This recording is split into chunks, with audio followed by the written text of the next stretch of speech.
Ladies and gentlemen, welcome back to So Bad It's Good, presented by Betches Media. I am so excited to talk to our guest today. She is truly a fascinating person, and of course, she has made quite the impression on some Netflix reality shows that we have all watched. Perfect Match, Too Hot to Handle. But I got to tell you, her actual life away from these shows is so much better than any of these stories that have been featured on reality television.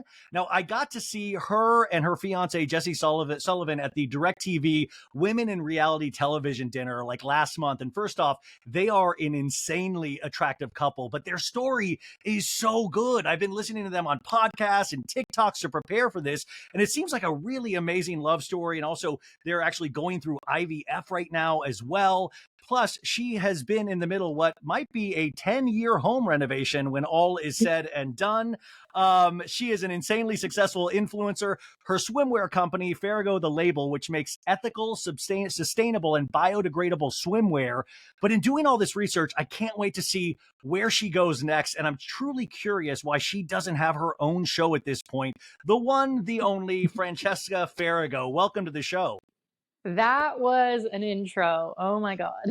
I got to tell you, like, I watched you on these shows. Like, I remember Too Hot to Handle, I think, premiered during like the pandemic still, and it was insane. And you were so good. You really understood the assignment on these shows. But what I found really unique was then getting to know you a little bit on other interviews. Wait, one sec. You Yeah. cut out for a sec. One sec. Okay. Did you pick out my earrings while that happened? Okay. Did I freeze for you as well? You did not freeze for me. Sometimes what happens with Riverside, it'll keep recording. So if for some reason I do cut out, I'll be able to edit it still. Okay, I didn't hear what you said because it like froze mid-sentence. Okay, sorry. Okay, let me see. So, okay. So when I said like I watched Too Hot to Handle, I think it premiered during the pandemic, if I'm not mistaken. And you really seem to understand the assignment when you go on reality television, even though you've been critical of reality television as well. But I have to say, you really are fascinating. Why don't you have your own reality show at this point with your actual life? I think that's definitely like the end goal for like the next 5 years. We would love to do that. We're working on it. Maybe we're in like the talking stages with a few different networks. So that will be the end goal because I'm over being a contestant. I mean, I might do one or two more times, but I would love to have more of like a production role or more of a role where I'm not like forced to be in a house with a bunch of people that I don't know, you know? Well, you seem like you understand the game, though. Even when you talk about it so intelligently where you understand what they're trying to do with these shows. You knew the assignment, but I feel like you have a producer's brain. But then I went back and did research. Is it true you graduated with a law degree in Canada? Yeah, so one of my minors was in law actually, and I did a little internship at a law firm, and I hated every second of it, and I realized very quickly that that was not my field of expertise. Well, I was trying to like trace the line of what makes somebody that has like, kind of, you have an insane brain. What makes you actually get into reality television? What makes you what makes you even want to share your life? Because you are so open with not only reality television, but your life in general. Take us through that journey of like what even possessed you to want to be on television to begin with. I don't think it was something that I ever thought I would end up doing. I sometimes considered acting, and I did like a little bit of modeling when I was growing up. So I thought potentially maybe I could get into that kind of realm, but reality TV kind of just fell into my lap. I got an Instagram DM one day, and the producers of Too Hot to Handle asked me to audition, and it kind of just snowballed into it really quickly. And then I realized I really enjoyed being in front of the camera. It kind of just came naturally to me. I'm not really sure why, but I wasn't nervous. I was excited. I was confident, and it just kind of happened. I don't really know. It just was like fell into my lap, and yeah. Here we are. I mean, you've talked about like filming these shows and the way that those shows are edited to make it seem and like there's realistic, sometimes romance, but a lot of the times there's not. There's relationships for these shows. Did that ever mess with your head in like trying to keep like a certain level of fame or try to like build on a reality show resume instead of following your actual heart?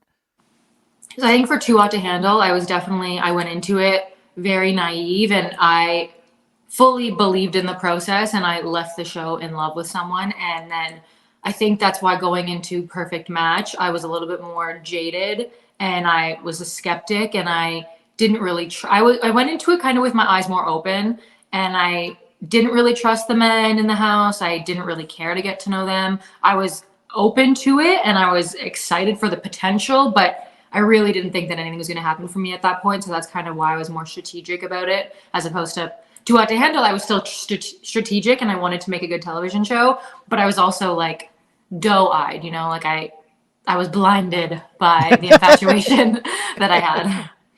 Well, I mean, then when these shows actually come out, which is a lot like a good amount of time after you film them, what is that like to actually go through those kind of initial hits of celebrity or pseudo celebrity where people are wanting to take your picture? You're outside of like Craig's restaurant. They're pairing you up with anybody and everybody. Oh, she could be dating this person, that person. Is there an initial excitement? And does that excitement eventually wear off?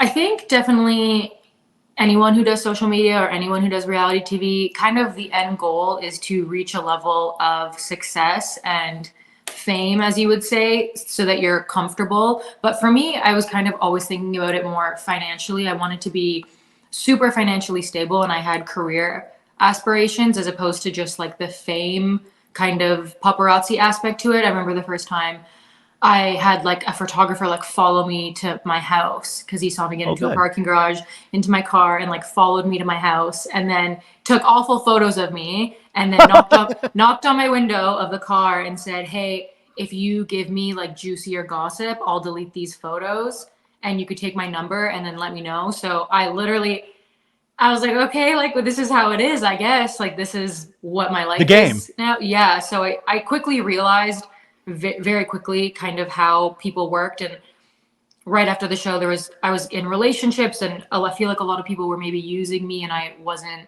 as aware of it at the time. But obviously, I've grown a lot in the past few years, so I'm definitely more aware of the situation. But when you're new to it, you don't realize people have different intentions, or people could be using you, or things like that. So you definitely kind of navigate it as you go. No, I mean, that's such a weird world to navigate because people study for different sorts of careers. And I don't think there's any college or anything that can prepare you for what it's like to actually share yourself on reality television Yeah. and deal with that. And also you being the product, like you or somebody trying to date you but like, that's such a weird concept that I don't think people really appreciate. I did actually do a YouTube video like years ago, right after Too Hot to Handle came out, and that was one of the things I said. I said there's no rule book on how to navigate this. There's no guidelines of what you should share online and what you shouldn't share. It really is a learning process, and you learn every single day what you should and shouldn't do, and then you also have to worry about people's opinions and offending people or saying something wrong and taking ownership of actions that you regret and stuff like that. So you definitely have to weave it and flow through it. But I think as long as you're honest and you're yourself, then there's nothing really that you can regret if you're putting who you are forward. Yeah, I mean, and the other thing that I wonder how hard of a time you had with it was, once you're on reality television, people think they own you to a degree, so they can say anything that they want about you. And I've heard you talk about like hate or, your dudes, like he'll get like massive amounts of hate, and like us on reality television, we will just send the most hateful comments to characters. Was that shocking, or have you always been insanely strong of a person inside? In high school, I was very bullied. Um, and so I grew up, and this one older boy had a crush on me, and this older girl had a crush on the boy. So this older girl tried to make my life a living hell in high school. I ended up having to switch high schools. So I think from early on, when I was like 13, 12, I really learned to develop a thick skin, because there was a lot of times where it gets really hard growing up, but then I brushed it off. My mom also was really good. My mom, her one thing every time anything would happen to me when I was younger, she would always say, "They're jealous of you. They're jealous of you. They wish they could look like you. They're jealous of you." So I grew up with that mentality of being like, "Oh, I'm the best. They're just jealous." If people are being mean to me, it's a compliment.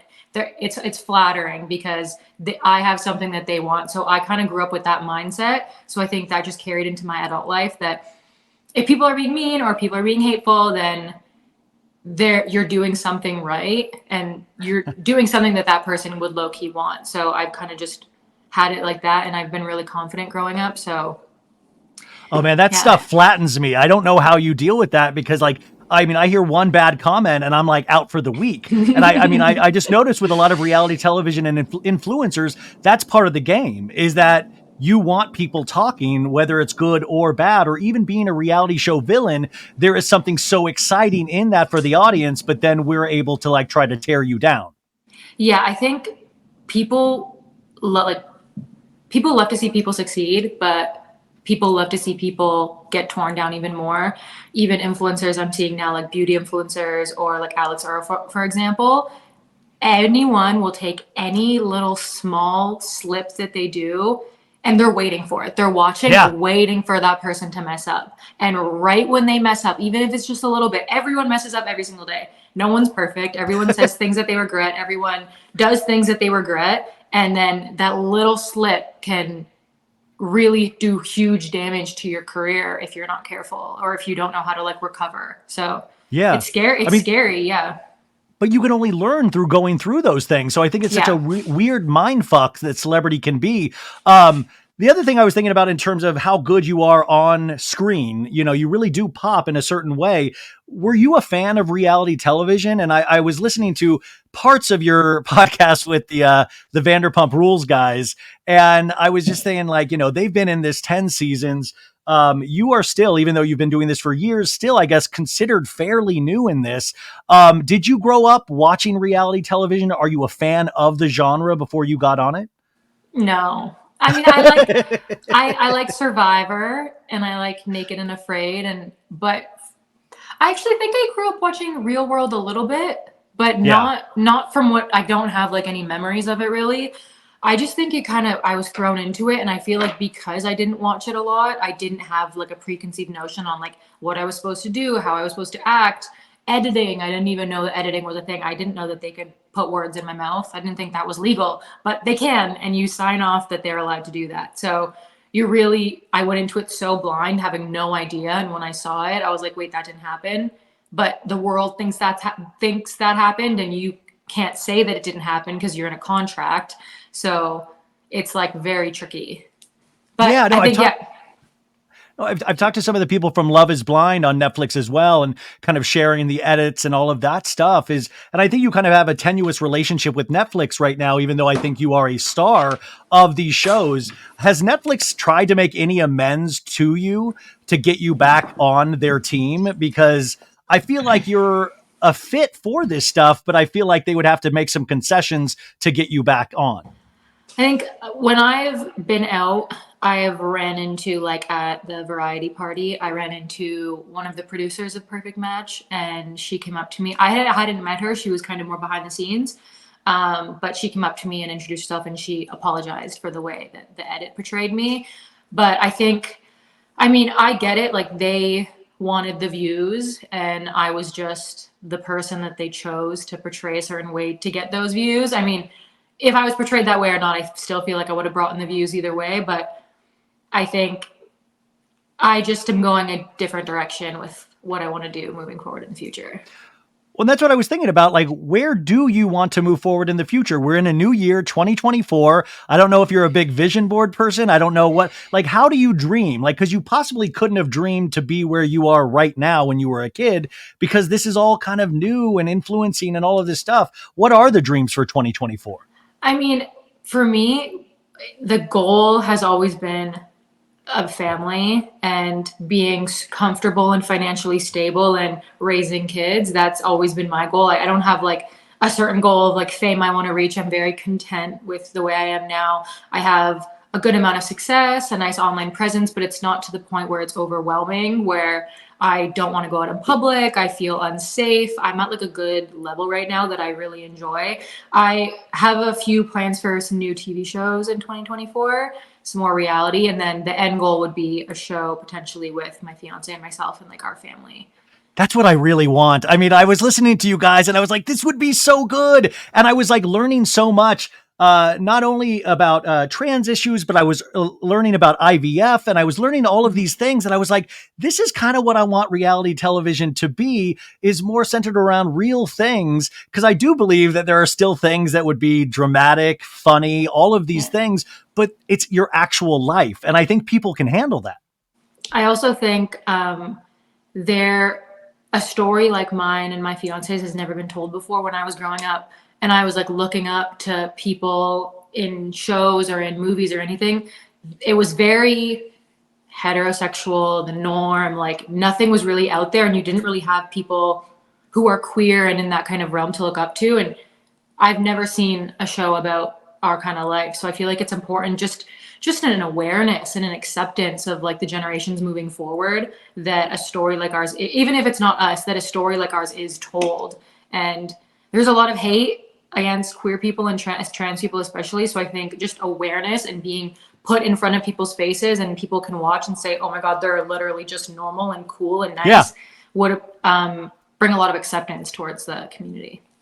I want to get back to your love story in just a second, but I was just thinking when I was talking to you, I was like, I wonder, what did Francesca do this weekend? Because in my weird influencer head, I'm like, she probably jetted off to Paris. She went to 3 parties, and then she probably came back to do some interviews. What did you do? What is a normal weekend for you? What did you do this weekend? Well, so December and November and October and September and August were crazy, like absolutely insane. So January it's embryo transfer month. So yes. It's very chill. So we had plans on Friday to go to dinner and then go to the strip club because we love the strip club.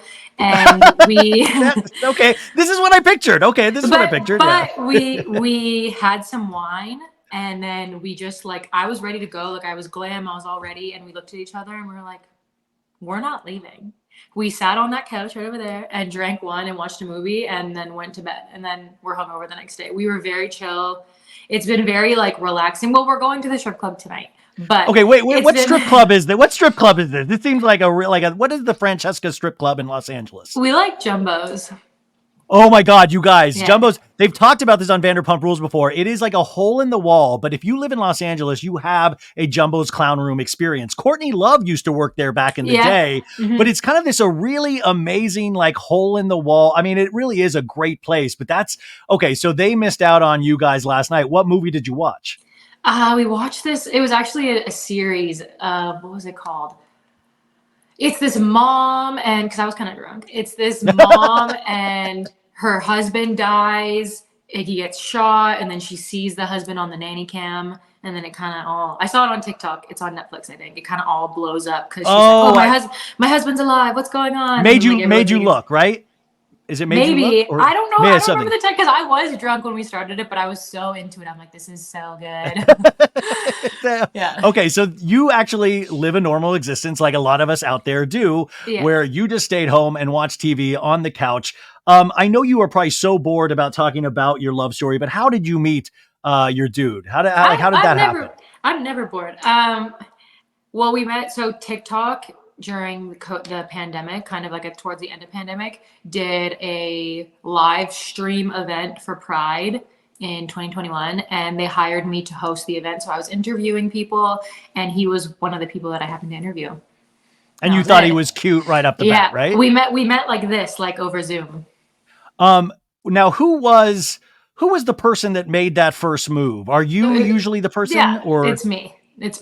It's always me. What's the move? What was the Francesca move? Like, how do you determine if somebody's going to be into you or not? Well, it's hard because if it's in person, I'm a big eye contact person. Like, I don't know what it is. I can just like give some like sexy eyes, and it works every time. It works. Sometimes I don't want it to work and it works. Like sometimes I'm just talking to someone and they think I'm giving them the eyes and I'm not. But so, because it was over Zoom, I was like, well, what am I supposed to do? Like, how am I going to give the eyes? I can't give the eyes. So I just slid in his DMs after, and I was like, oh my God, you did so good. Oh, you went for the ego. You massaged his ego to try to get in there. Well, it worked. It wasn't hard. It worked. but even like meeting him for the first time on TikTok, you could have never imagined to be where you are now, where you're like a stepmom, where you're doing an IVF. Like at the time, you were just attracted to him. Like, Yeah. would you have ever thought you would be at a place where you are skipping Jumbo's Clown Room and watching a movie on a couch with him? I think when I met him, like I looked on his TikToks for hours. Like I would watch his videos all day, every day, and I was obsessed with his story and his upbringing and his life and his kid, and his whole story was so beautiful that I was like, this is someone I can see myself with. He's a great parent. He's like so relaxed and chill and cute and nice that I knew like right when I met him that I could see him, like I could see him in my life forever. And you've turned out to be right so far. I mean, I I just think that's know. it. Look at us. Did he ever feel like he was at a disadvantage though, because you knew so much about his story through social media? Did he feel like he was like racing to catch up? I don't think because like his friends, a few of his friends, when we were talking, were like, "Oh, her, we know her," and so he was like, "Wait, what do you mean?" And they're like, "Oh, didn't see the shows," and he's like, "No." And then his friends were like, "Oh, okay." Like I didn't have like the best reputation. I was kind of like a shit disturber, kind of doing my thing. Like I wasn't this like wholesome girl. I was Yeah. like, so I think he maybe a preconceived notion that I was kind of like a bad girl, but once you meet me, I'm like really sweet and I was really nice. So anything that he like was getting from his friends, he just like brushed off. Well, I have to. I mean, even doing the research, I kind of was like really nervous when I was asked. I was like, oh, this could be like. I mean, she seems like she's potentially like the bad girl, and this could be. And then I started listening to you. I was like, wow, she's actually so like well put together. She was like just like I was really enjoying hearing all of this stuff about you away from those shows that I had this preconceived notion of. Now I asked my girlfriend Amy, I said, "Hey, do you think it's appropriate for me as a cis man to ask her about her IVF journey because it's so personal?" And she was like, "Yeah, she's talked about it before, but do you mind if I ask a couple of questions about Yeah, of your course, IVF journey? of Because course, yeah. I think it's really important because you've spoken about that it's not been all like wine and roses. You've had a difficult process thus far. Is that Mhm. correct?" Yeah, I think anyone who goes through IVF, it is not easy at all. It's definitely emotionally taxing, physically taxing. Like you really feel like your lowest of the low because the amount of hormones that are like given to you every day and the amount of like doctor's appointments and like poking and pricking. Like I think I got my blood taken maybe like 300 times in a week. It was crazy. And then I ended up in the hospital because I had a bad reaction to the IVF. So it's definitely emotionally a lot. And my IVF's done. My embryos, so like my little tiny little babies, are in the freezer, ready to go. And then I start hormones again tomorrow. And then with the hormones, we like track how my body's blah, blah, blah, for the next few weeks. And then in a few weeks, if my body's good to go, then we put the embryo in my uterus and then potentially could be pregnant like the next day. And so are you both at a place where, I mean, like who pulls the ripcord on, is this the right time to do this? I feel like it's definitely me because it's my body. So Yeah. I mean, we were planning a wedding and then one day random, like after wedding planning, we looked at each other and I was like, should we just get pregnant like now? And he was like, yeah. So then he did his IVF like the next week and then I did my IVF a month later. And then we were planning to get pregnant in October, but my body had the reaction that it had. So it wasn't safe to do so. And then I was like, let's just do it in January. So I think it's mainly up to me because it's like, I'm the one who has to like, do it. So Yeah. it'd be different if we were getting a surrogate because then it wouldn't really affect my life for those 9-10 months because I would just be chilling like as I am now. But I think definitely the timeline and the schedule is mainly up to me. And he's down with whatever I want to do. Like we were only planning on implanting one embryo. But last night I'm like, what if we just do two? Like Well, what that could if be the wine. That could be the wine speaking. Let's. No, I was sober. I was sober last Okay, night. last night was sober. Okay, so that was. Yeah. Well, you said there was a couple different options, obviously, implanting in you or doing the surrogate. What was that thought process for you, where you were like, no, I think I would like to Oh, carry. I never thought about getting a surrogate ever. Okay. The only time I would ever consider it is if maybe after 2 kids, 3 kids, my body like physically wasn't able to, or I hated being pregnant, I would consider it. But I don't know, it's something that I've known since I was a little girl. I've always wanted to be pregnant and like give birth and feel what that feels like. So it's never been a question that I was going to carry the babies. Now, you guys just got engaged in May of last year. Is that correct? Yeah, end of April last year. End of April. Now, and from what I understand, you kind of said you didn't know, but you kind of gave him a time frame in which you wanted him to do this, so then you could go and celebrate with your family in Canada. Is that right? Yeah. We had my mom's 60th birthday was coming up, and we were leaving to go to Vancouver to see my friends in Vancouver, and then fly to Ottawa with my whole family. For my mom's birthday, we're going to surprise her. So, but this was like, we've known that this was going to happen for like 6 months. We knew that we were going for my mom's 60th. So I was like, okay, please, if it could happen before my mom's 60th, because then we could celebrate in Vancouver, and then we could go celebrate with my parents, and then we can go celebrate with my whole family. Like, we don't all get together often. It's like maybe a few times a year that happens. So I was like, so before we go, please. And he was like, okay. So he like made it happen. And he got the ring the day he proposed. He like got it. Dude, this ring is insane, by the way. Go check out this ring. It really is. I mean, I'm a dude and I'm even like, oh, you just broke my camera on my computer. That is like so, how heavy is that? That seems like it could be a 5-pound ring. It's not that heavy. It does kind of poke me sometimes, but other than that, it's not heavy. It's like, it's kind of light. It's kind of small. Okay, well, I'll have to try it on if I ever bump into you. I mean, it looks really amazing. Was he one of those people that was kind of nervous leading up to it? And did you know the day of? Like, we see this in reality television a lot when couples like are getting engaged, and it's like, oh, come on, how did they not know? Did you know that, like, oh, today's the day?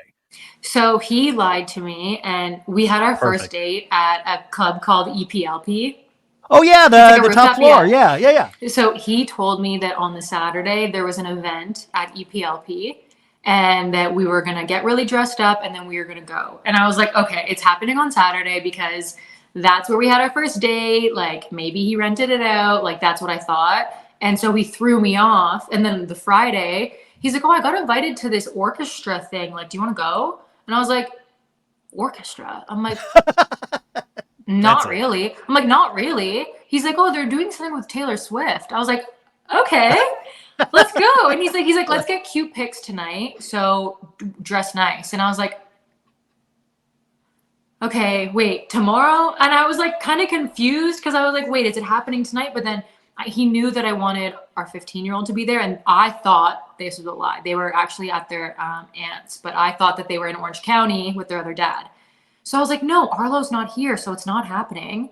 So I was so confused. And then we were on the way to the orchestra, and I was like, I think it's happening tonight. Because he was like very particular with what he wanted me to wear, kind of. He's like, no, wear that dress. Like, that one's nice. And I was like, Wait, did you say it out loud? Did you say, I think it's happening tonight to him? Or did you keep that in your head? Okay, good. I was like, do not, why would you ruin that moment for him? Yeah. I kept it in my head. I filmed a video actually on TikTok, and I was like, it might be happening tonight. I'm not sure.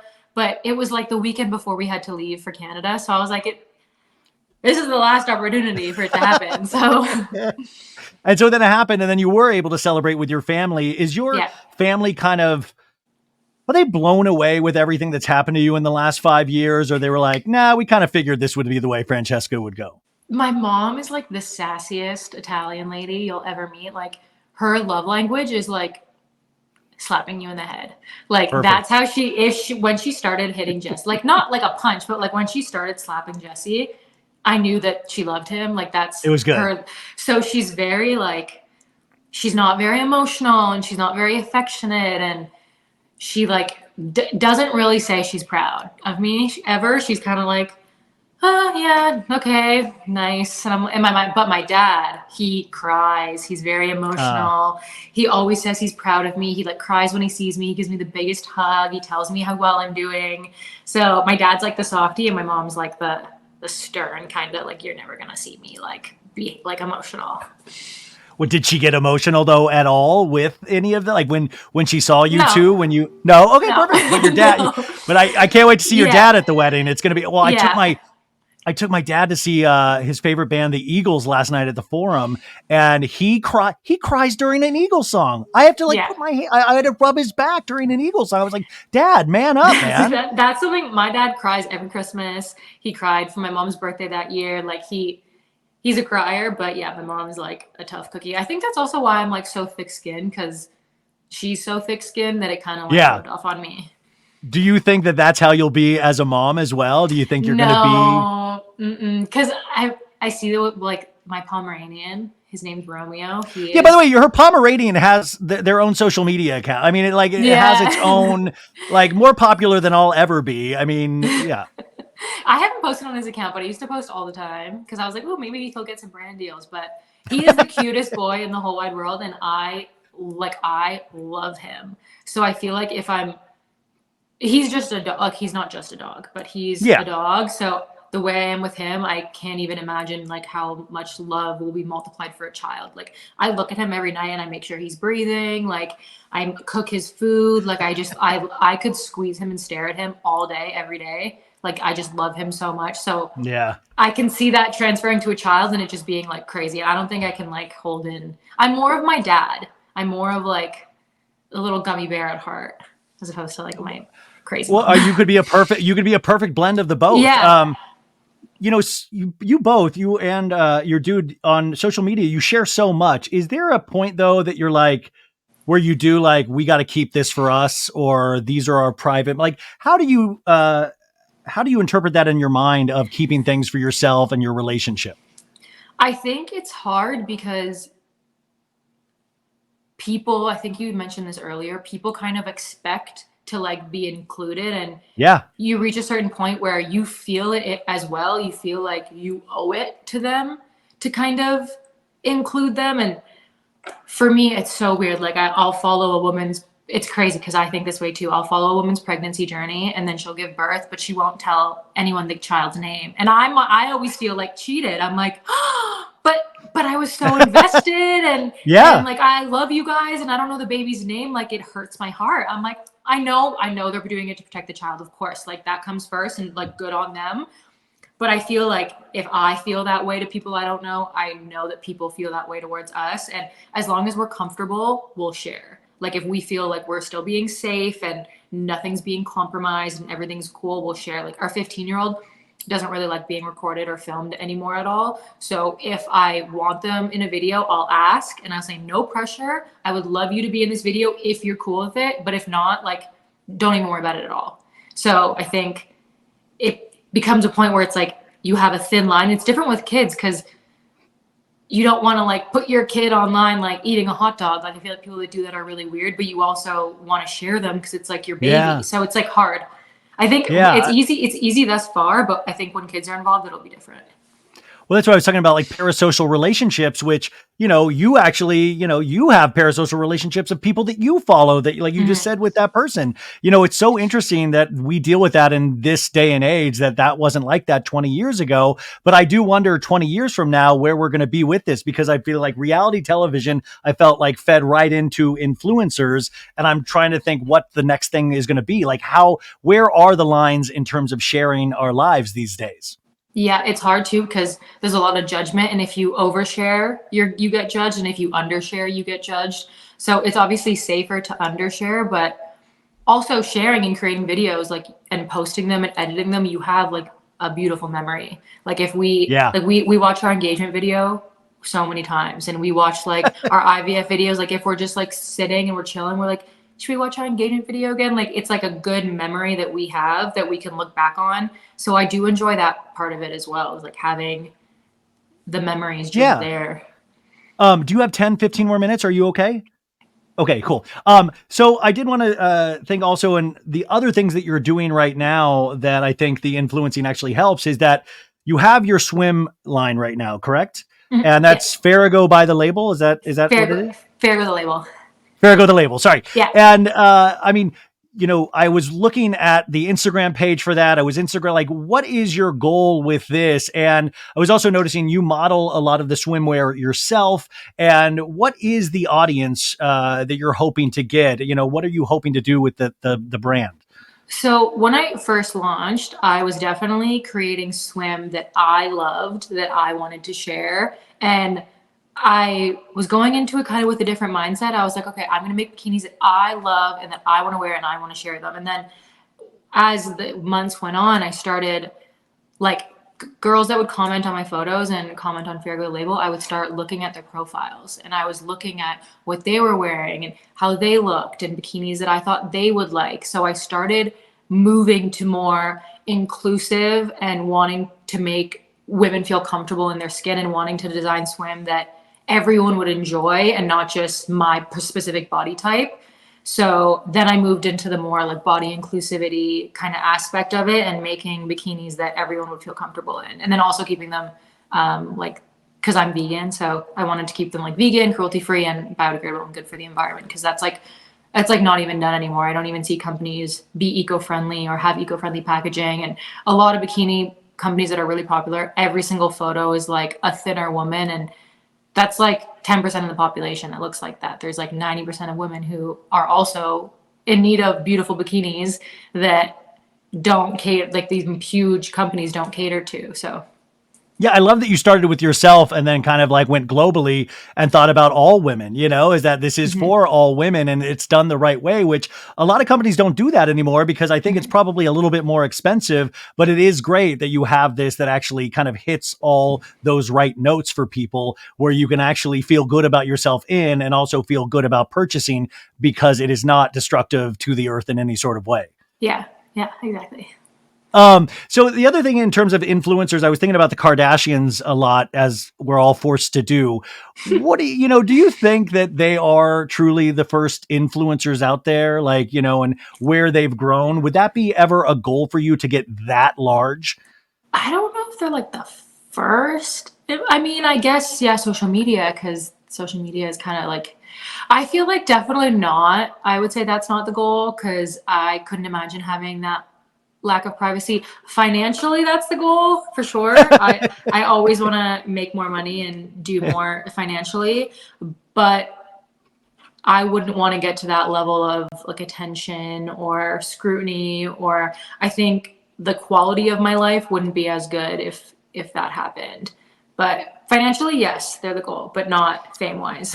Definitely Yeah, I not. was just trying to think of like other people because I was trying to think of like projects that I want you to see you in or people that I would compare you to. And I feel like the Kardashians started off and they were like, why I say the first influencers, they're the first people that were like pushing tummy tea. And Yeah. Kim had like a Hmm. big thing was her Carl's Jr. commercial. And now look at them now where it's runways. It's at such a high level that's so insane nobody could have predicted. Yeah. Um, in terms of reality television, would you ever consider doing Dancing with the Stars? I've never considered it. Yeah, I mean, I wouldn't say no to an opportunity unless it was something that I was really like against, like morally. I'm kind of open to a lot of opportunities as long as also like I would want to get paid properly because like I'm definitely in it for the financial gain. But yeah, I feel like I would probably maybe embarrass myself. I'm not like I grew up actually dancing. My mom spent like who knows how much money on dance lessons, and it did not translate into me being an adult. I just lost it. I don't know what happened, but um, if it would sound like a fun opportunity, yeah, I would do it. Okay, so Dancing with the Stars, yes. I was just watching the first three episodes of the show Traitors on Peacock. Would you do the Traitors? I don't know what that show is, but by the name of it, it sounds like schemy and I like think you would be great. I strategizing. think you would be Yes, great. I think you would be so good I would on love this that. show. I am looking into doing a show right now. I'm just finalizing contract details, but it's very schemy and like Okay. strategy, and that's my vibe. I don't. House of Villains season 2? I Oh, who knows? maybe Okay. maybe don't include that part. Okay. Okay. Okay. But yeah, yeah, Anyways, I that was it, another yeah, one yeah. I would love for you to be on. And then the other thing, because I was reading about your home renovation, you bought a home and it has been renovating now, I think, for over a year. Would you ever do a Francesca home renovation show, like an HGTV? We could also share your romance and stuff. But I was like, wait, this is interesting. Somebody actually going through this process in a home. Would you ever do that? It's really funny because when I started my renovation, I was like, this needs to be documented because this house is going to be so badass. and I'm doing so much and I'm doing it myself. I'm designing the whole house myself. I'm paying for it myself. So I was like, I need to get a network on this. So I tried reaching out. And then I realized HGTV is like Christian people who are very wholesome and like Mormon and like Catholic. And I was like, that is not me at all. Like, I'm sex positive and I'm queer. And I was like, there's no way. And I got ignored. So I was like, okay, that kind of makes sense because like there's not a lot of like queer sex positive like reality TV people doing this kind of stuff. Yes. So it didn't end up working out, but I would have loved to because it's been a nightmare. And this has been the renovation from hell. So it would have been fun to, I even started vlogging it myself and I stopped because I was depressed. I was like, I can't even film this anymore because this is too real. This is a way too real in my now. existence. So I just started posting a little bit more on TikTok and I scrapped all the videos I had for the vlog because I was like, I can't even rewatch this footage and I'll just cry. You know? Well, because you were like getting into it with your contractor. Like the whole process has Yeah. been kind of a nightmare, right? Yeah, it's been horrible. It's ongoing as well. It has not even remotely been figured out. So okay, that's wild. Okay, and then also you mentioned you're a huge Taylor Swift fan. Could we get your opinions on the Taylor Swift Travis Kelce relationship? I think it's great. Good for her. Right? And you She's buy it doing as it. a real relationship, right? You don't think this is a Yeah. PR relationship. I think so. I don't know. For me, I think if someone's going to be dating someone for PR, you would kind of want them to be just as famous or more famous than you. And I feel like Travis Kelce, he's known in America for football, but like globally, like, I don't know. I feel like she could have dated like, not like a Leonardo DiCaprio, but like, I don't know, someone, I don't know. I don't know. Maybe she wanted to get into the sports fan. I don't know. Well, But no, I feel but I like think she doesn't need to. No, not, but if you're that successful, any relationship you get into is going to be a PR relationship because the press is going to cover it. So that automatically makes it a PR relationship. I think it's real. I think it's real. Okay, good. We both think it's real. So all the haters can suck it out there. Okay, so we've got coming up in 2024, we have the IVF, which hopefully goes amazing. We have the house hopefully being finished. When is the wedding going to be? We're thinking after baby number 1, definitely. Okay, so the baby, so this potentially is going to be into 2025. So we've got that on the horizon. We have contracts being signed for reality shows of who knows what these reality shows are. We're pitching the reality show, hopefully, of you and your dude and we're pitching that reality show. And I think that would actually be amazing. We have the swimsuit line. What else? Are you dropping an album anytime soon? Like what else is going? It feels like you were doing 30 things at once. What else is coming up for you? I know when I was doing like the wedding planning with the IVF, with the house, with everything, I was honestly so stressed. I'm like, I can't even do this anymore. Like there's too much on my plate, but I think I just want to do more shows before the baby's here and finish my house and then lock in a show for me and Jesse. And that's the goal. Well, I think all that is totally possible. And then also you said you get your hormone shot tomorrow, right? Is that why you're scheduling interviews before that shot?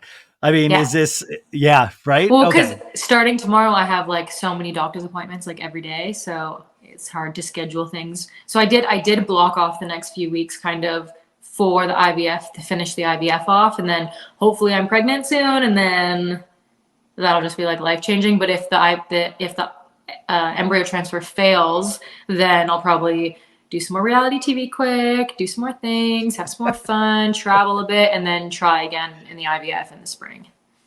Well, I really can't wait to see you on our screens again. Thank you for making this so easy. I was kind of nervous to talk to you because I didn't know. And then I was listening. I was like, no, you seem so cool. And you really are so cool. And just so you guys don't know, like she really put up with a lot of tech issues in the beginning. And she was so awesome and cool about that. I was like literally pulling my hair out. So please everybody go support Francesca Farago. I'm going to put all those links and all of the stuff to check her out on my show notes. But I really appreciate you taking the time. And I hope to get to talk to you down the line again soon. No, you are amazing. Thank you so much. This has been wonderful. Oh, thank you so much. Thank you.